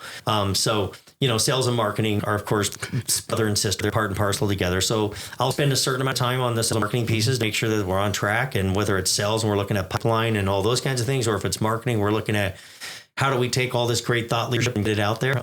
Maybe go on some podcasts that are pretty cool. So that kind of marketing stuff that we do. And then, of course, in the operations side, for us, that's our, technical operations center. I have of course, a director of tech ops. And he runs the teams, the security teams and the ops teams. And so making sure that we're following the best practices, that we eat our own dog food. So we have a lot of tooling, if you will, around the process piece that we talk about. It's called ITSM, IT Service Management. Our ITIL tools, they're ITIL compliant. So we use a tool that's a service management tool that manages our tickets, our assets, all those kind of things. And then, of course, all the cyber stack tooling that I shared without. And so the operations piece, and then customer satisfaction, delivery, looking at the, the threat landscape, new things that we want to be ahead of, and on top of try to be proactive about those things. I cautiously, talk about, not real openly, but we've really never had a breach. Mm-hmm. So that's a pretty interesting factor. I don't go on and on about that because. So after all these years, what's still exciting you about cybersecurity? Interesting. Probably it's probably back to the altruistic part a little bit. The reason I wrote, the book is, I really enjoy the idea of helping people, improve their cybersecurity posture and really defending against all the bad actors. I mean, I'm kind of one of those people. There's a lot of things in life that can get to you, but one of my peeves is thievery and stealing and that kind of thing, and that just irks me to no end. And I think it's unfair. And there's so many innocent victims. And even, collateral damage when records are stolen, when they're stolen, medical records, where there's just a lot out there. So there really is an altruistic part about really raising the tide that floats the boats with all companies, small, medium, large enterprises, all having better cybersecurity and really shutting down the bad guys to the extent that we can shut them down. That really excites me. I love that part of it. And of course, I'm a business guy. I'm an entrepreneur. So I've started companies, I've grown several successful companies. So I love that. But cyber, as you can tell, for the stuff I could get involved in, I always kind of gravitate back to the cybersecurity stuff. It's kind of that tech kid in me that loves I can tell you kind of keep it like a certain level. I know I see like if you want to geek out, you just geek out, do deep dives, like net ass detail, Like I can imagine like actual cybersecurity podcast, right? Where the other guy does all with you, like all the stuff you talk about.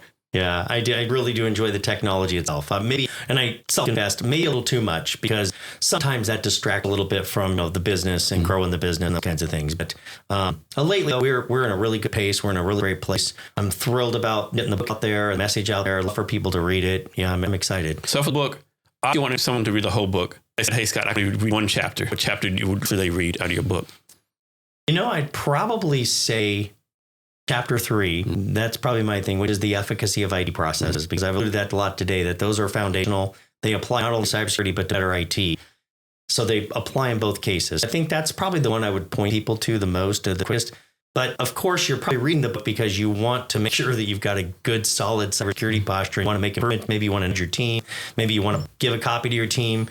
Again, the big book is pretty deep, technical. It's not like, getting down to every little detail, in terms of hands-on, how do you actually program a firewall?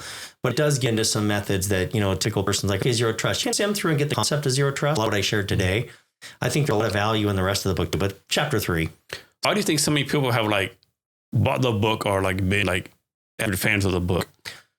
I think because it's different. We tend to be The geek side is always looking for that next technology to deploy or implement. Again, we call it the shiny toy effect. It's a little bit the enemy of good IT and cybersecurity.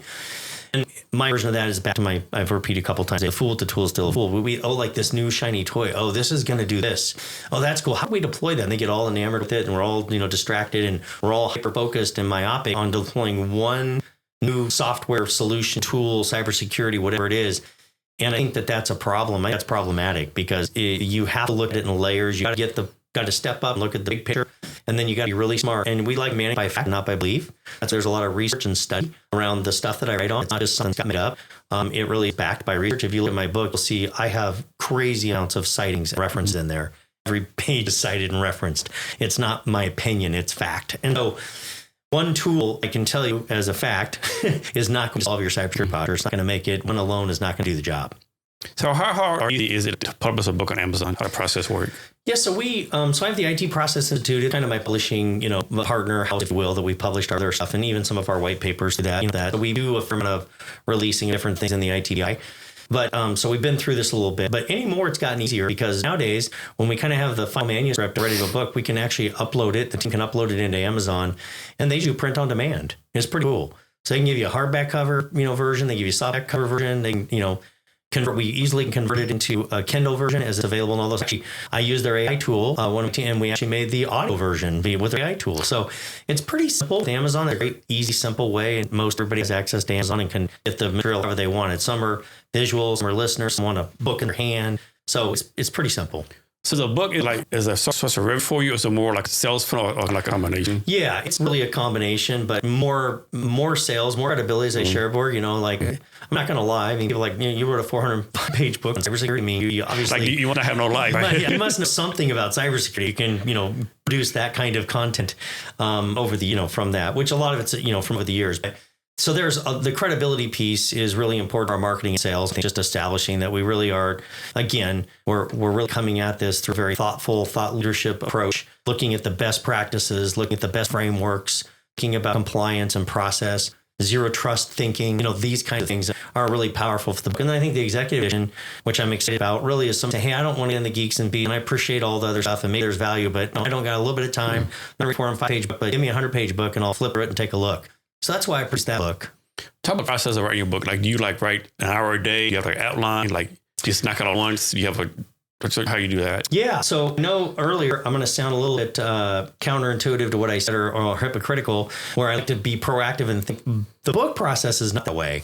I woke up 2 nights ago a little bit in a frantic going, wait a second, we need to map all of our security solution services to the CIS top 18 controls.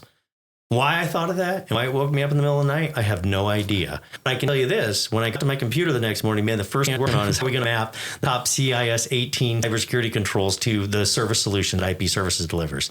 So it kind of comes to me in bits and pieces, and when it does, I go write it down.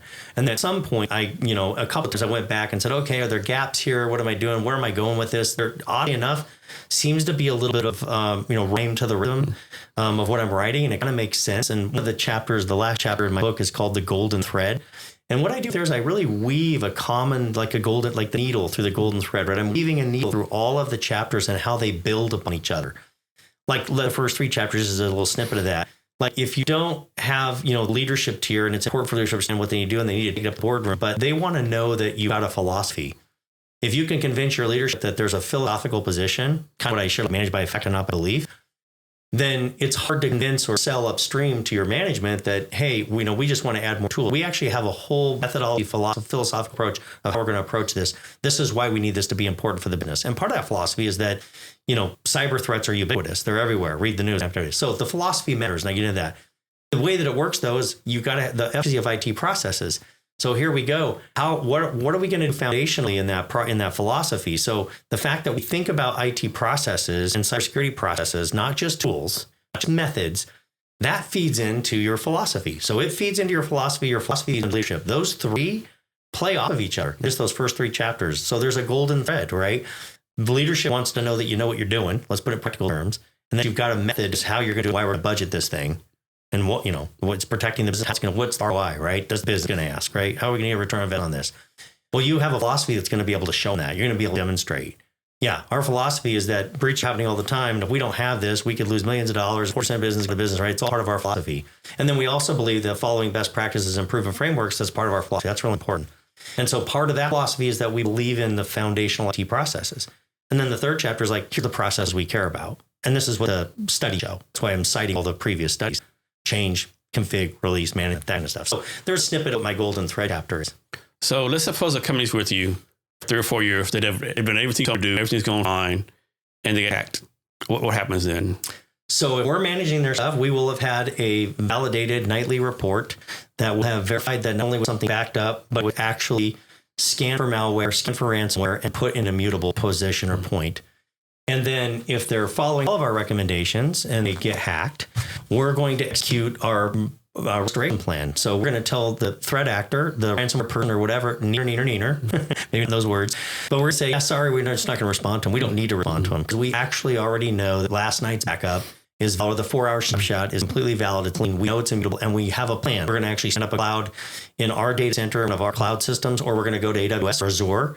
And if that's what that company's chosen as their cloud of choice for the restoration point, they may not want to live in the cloud all the time, but in terms of an emergency or some kind of a breach, the cloud immediate option. So within 4 hours, we're going to be back up. Within 8 hours, we're going to be back up. 2 days, whatever it is. So 4 hours is like an industry standard. That's just your personal company standard. It really depends on the extent because the more snapshotting, the more data it takes, the more throughput resources, all that stuff. So 4 hours, 2 hours. Some people, if you want to do it, some people real time application, literally like seconds apart, you can do that. But the more you go shorter in terms of recovery period point in time, the more expensive it gets. So most companies are day. I would say that's more the standard. Nightly backups, fully vetted, fully scanned, fully immutable, and then usually within a day to restore. So, and sometimes 24 hours, sometimes 48 hours, day to 2 days. And it's pretty practical. It can be these days with this technology set of stuff that we deliver. It's pretty affordable, actually. Who's some cybersecurity people out there you look to or you follow? Oh man. Well, there's a couple of people. There's one evangelist at Zentera I really like, Nathaniel. I've done some podcasts with him before. Bruce Schneier's interesting. He does a lot of cryptography and that kind of thing. There are a few people. There's a couple of unknown people that I really respect. They're tops. Gentleman by the name of Robert Johnson III, who is the president, CEO of SimCore. Mark Allers, SimCore as well. They deliver a solution that we work with that delivers what we call integrity management. It's one of the chapters in my book. And I call it the Holy Grail because a little back to the migration and change, talking about how it's in a well-known working state. If you have the maturity in your processes to where at any point in time your systems are 100% integrous, there are no threats or breaches, that's the perfect state to be in. If you can only manage to that state, it's integrity in all your systems. Integrous. It's not breached. It doesn't have malware. It's not going to get infected, whatever, and you want to protect it. And so by being able to monitor it at that level, if something does happen, your mean time to detect is unbelievable. Seconds, not days, hours, seconds. So do you have anything going on like next either keynotes or anything you're doing, advance you're doing that people should know about? Yeah, I'm actually on Sean Kelly podcast, which he's out of Vegas. It's pretty interesting. He's a very broad audience, a little different audience. So that's kind of interesting. I'm excited about that. Next week, I'm going to be out there. I'm sharing on his podcast. And I have a couple of opportunities to share a couple of accounting associations and that they want to bring some cyber people in. So, working on a few things, but that's the next couple of things I got up. Next, what's about can you do like a deep dive on like how they got started, what you're focusing on now, and your dream vision for the company is going towards the future? So you're talking about the company that got started in terms of IP services, so as I've kind of shared, we were really spun out of, our micro business. Looking at top, guys to go MSDN of lately, we're going down cybersecurity because everything security first in mindset and all the systems managed need to have security thought about first. So we lead with the cybersecurity, and that really has been an evolution, quite frankly, as we've kind of tuned and honed our chops. And a lot of it comes back to the thought leadership. We talked about it way before its time. We put a little bit different vernacular and nomenclature on it.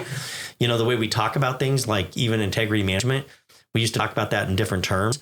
So anyway, the point is that we've, I think, always been a little ahead of the curve, delivering kind of what I call tip of the spear solutions, really inventive, leading edge type solutions, just like we were with our thought leadership around IT processes and ITIL and those kinds of things. Even data centers, we built our data center, 24 years ago.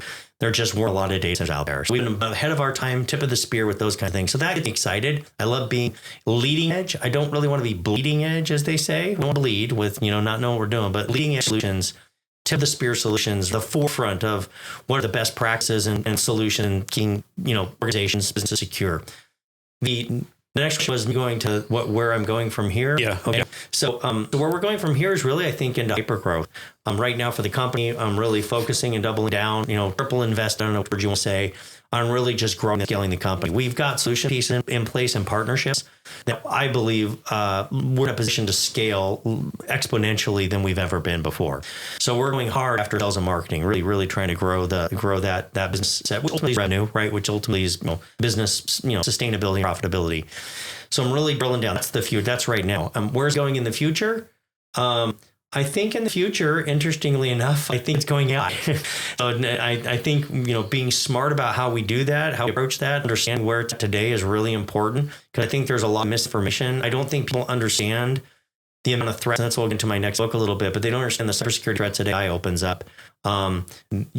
Governance around AI. Everybody's, rolling up 3 or 4 different versions of AI. They're putting all kinds of personal information, business information, documents they're uploading, and people don't realize how accessible some of that information could be. If you're doing paid versions on some of these platforms that are quote unquote freemium, they're supposed to be doing security, but there's been a lot of news and a few briefs that come out that they're not as secure as they said they are, because they're so intensive on resources, and so they aren't really protecting it at the level that they say they are. I'm not going to call anybody out, but there's interesting stories about how accessible certain data is once been loaded into the AI tools of late. So that's what everybody and their dog and their frog seems to have some kind of an AI tool to spin on it too. I think that's going to consolidate a little bit to where people are going to go more like, I don't want 6 tools to do different things to do it better. I want 2 tools or 1 tool that I can. And there you already see ChatGPT 5 going there a little bit. We're going to do more stuff like infographics and stuff. We used to have to use Canva or something else. So it's getting better at that stuff. But anyway, my next really is, I think it's AI. It's the future. I think figuring out how to protect organizations from the threat that AI exposes and represents into a company is going to be really important going in the future. And governing it, having the ability. We have a partnership that actually will allow you to go out and do a score and say, oh, you have all these AIs deployed in your network, in a more enterprise 1,000-person network. And by the way, your score is 62% of how people are putting data into that. And it actually lock down and control which GPTs they can use or not use, that kind of thing. So those are some of the tools in the future that we're deploying to have deep expertise in, but then also just consulting on how you deploy AI into your organization. Not from a practical developer perspective, like I'm going to solve this business problem by deploying an AI technology. That's awesome. That is going on right now. We've even talked about that a little bit. But I think from the cybersecurity perspective, you're going to deploy this and it's going to help this more efficient and help your user, but what threat does it open up? Does it open up a threat? And how are we going to secure that threat? And if it does open up a threat and we can secure it, how do we govern how it's used? Because people could there will be iteration of AI, taking AI and doing nefarious things with it that you wouldn't even think was imaginable. And the best example of that is I've read some stories about ChatGPT where you can quote unquote jailbreak it by certain prompts. Supposedly it won't do certain things it won't tell you, like bad things, like, how you're going to hack something or how you're going to, do some evil thing, right? And apparently there are some prompts that help. So even you can't trust the large language models themselves to completely govern themselves, even though they're saying they're doing it. There's some interesting stuff out there. It's not, that could be problematic for a business. So you can imagine. So for your hypergrowth you focus on, right? Are you target certain industries? And if you do, yes. how do you decide what industries to target? Yeah, it's very good. We tend to, as you can tell, because of the things I've shared in the thought leadership and the compliance, we take after industries that have some level of regulation. So healthcare is a growth tip for us. Work with a lot of healthcare right now. The other is manufacturing, as I kind of share a little bit about that, because most of them have NIST standards. They're stuff with the state or with the Fed particularly. They have to have those National Institute of Security standards in place, and a lot of those are the layers of security that we provide. So that's big. Manufacturing is big, for us, a big target. And the operational technology I was sharing, not only challenging in healthcare, but that's particularly challenging in manufacturing. So those are 2. And then the other one is fintech or financial services. Not really banks and credit unions. We have banks and credit unions as our clients, but we really are focusing on people that are delivering finance. The only reason we're staying away from the little bit is because a lot of those organizations, as they scale, as the community banking, they're all get sold by big boys. So the big companies all want their own teams, their own cyber. So there's not as much opportunity in that space for it. I'm not seeing and don't really want to chase that. But there is a ton of financial, advisors, a bunch of financial investment firms, accounting firms, CPA firms. A lot of them look to, a lot of companies and medium-sized, they look to CPA firm for a lot of that advice and input, and they're just not really up to speed. I took a little bit in my one book, the Executive Companion, that, you're a candy shop, make candy, make awesome candy. You're not a 24/7 security operations center cybersecurity company. Why are you trying to be one? You hired 2 guys and you expect them to be experts, and then you only got 2 guys. If one gets sick, maybe you got one left. Maybe he's not as smart as the other guy. He goes on vacation, one of them quits. with us, you can subscribe to the best practice services and you get a whole team. Is there anything I want to say about your book? Yeah, we're wrapping up. I would say, my book available on Amazon in all those forms I shared earlier, Kindle, audio, that kind of thing. Love for you to go buy it, download it, read it, order it, write a review on it. I appreciate that. The other thing is the Executive Companion. I have a couple of offers for your listenership I'd like to share. One of them is the Executive Companion that we put out there is for, I think, $17.95 on Amazon. You text me, and I'll give you the number here in a little bit. And my team will get an e-copy out to you, no charge. There'll be my complimentary version to you for listening to me today and being a part of this podcast.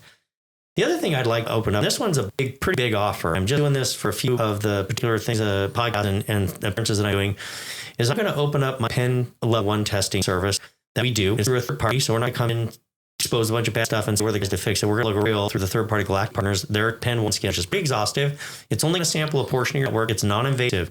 I'd like to open up the pen test for you. I definitely need to talk. My team need to talk to make sure to qualify, but it'd be no cost, and you'll pay $7,000 for this pen test. You can go Google right now if you want. Go look what pen test cost. You'll see it's expensive.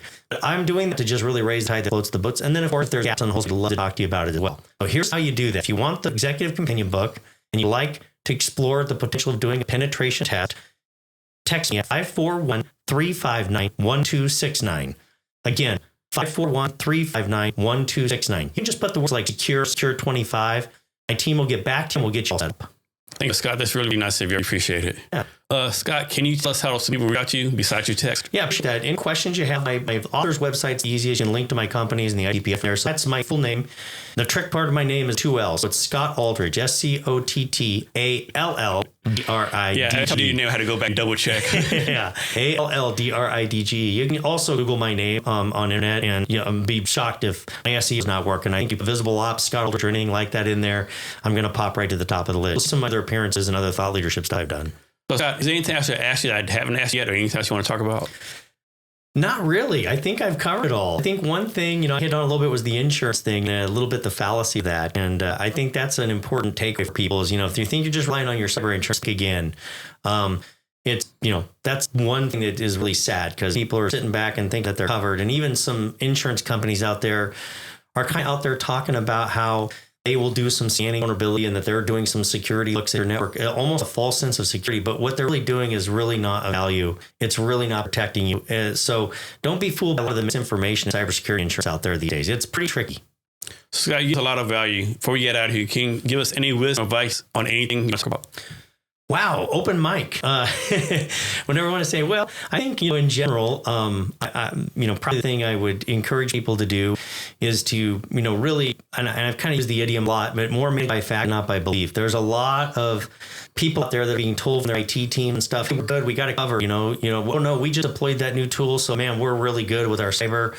We're as solid as we've ever been. I think there's a lot of misinformation. It's kind of the old adage, trust but verify. When your team is telling you that they've got it all covered, do they really have it all covered? How do you know, right? So hope is not a strategy. Trust is not a strategy. Believe it or not, you need to verify. And matter of fact, that ties right back into my pen test. Because if nothing else, you can take great value that it gives you, and you can go share that with your team and plug any vulnerabilities or holes that it finds. I really want organizations to be safe. God, thanks for your time today. Really appreciate you. Yeah, thank you, Jason. Really appreciate being on today. And to listeners, thank you for your time as well. Remember to be great every day.